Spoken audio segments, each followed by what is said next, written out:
Hello guys, so good morning. Ngayon pag-usapan natin paano nga ba mag-reset o paano nga ba mag-reprogram ng cellphone kung mabagal na ito at marami ng virus. Or as in totally ayaw niya na mag-load. So ganito lang yun guys ha. You can move to settings. Yan, alright.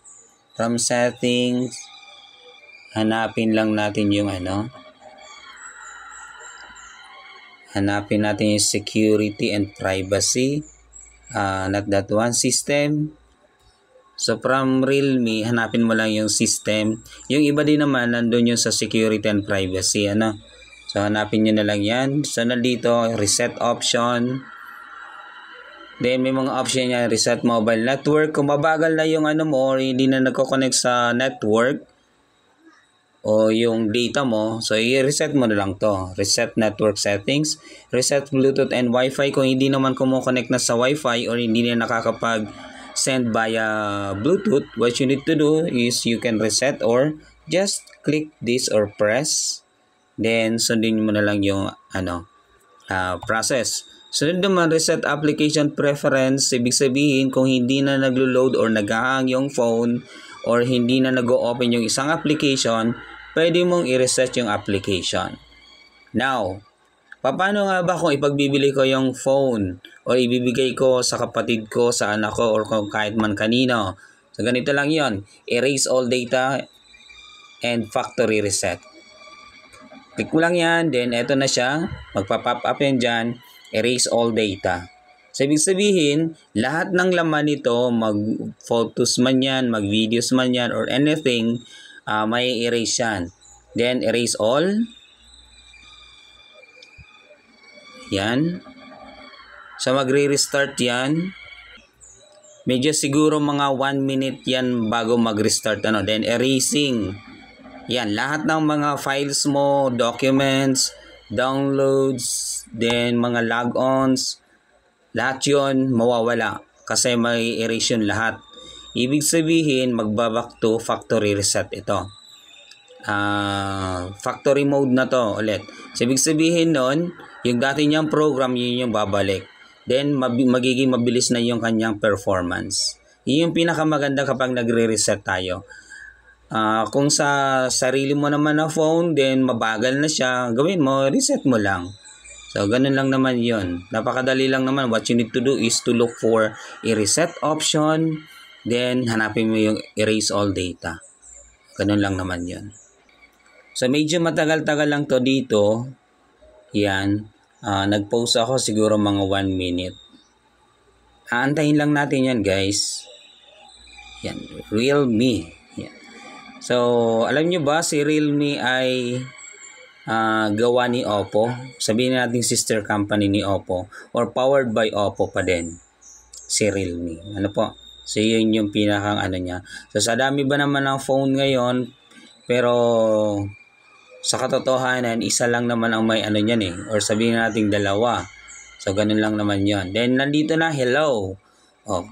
Click niyo lang yon or basta pindutin niyo touch niyo lang yung arrow. Then eto na. So, dito, English United States, hayaan nyo na lang yan. Then, next. Then, hanapin nyo Philippines. Then, yan, nag-next na siya. Then, legal information, next lang. Then, dito, connect to network, next mo lang, guys.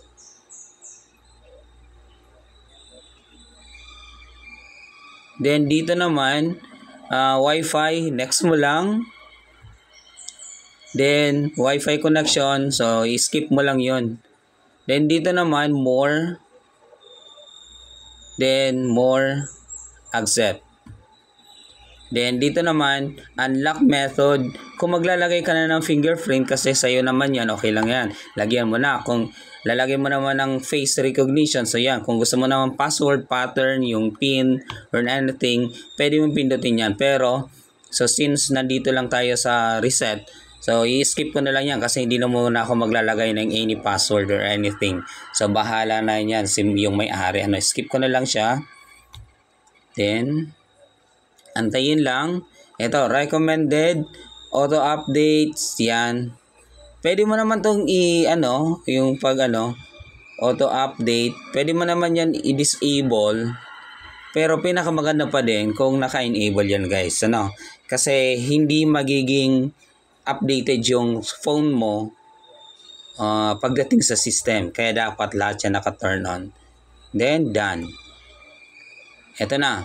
So application market, pwede mo siyang i-install kung connected ka sa internet or sa wifi.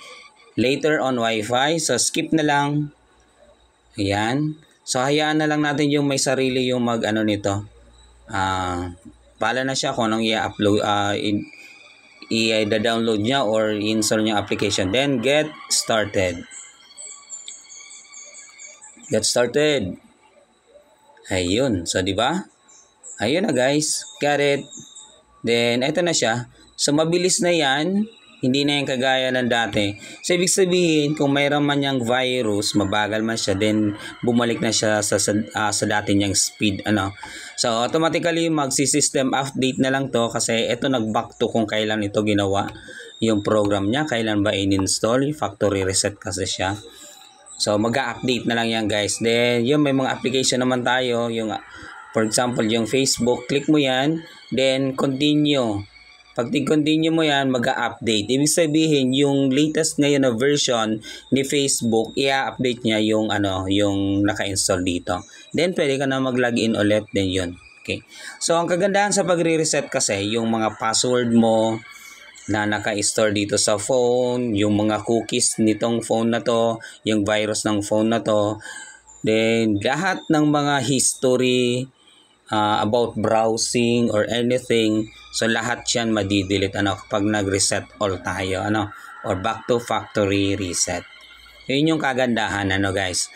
So pinaka-importante to kapag mabagal na or gusto mong ipagbili or ibigay yung phone mo, then gawin mo itong bagay na to. So sana may natutunan tayo guys, and peace out. Yo.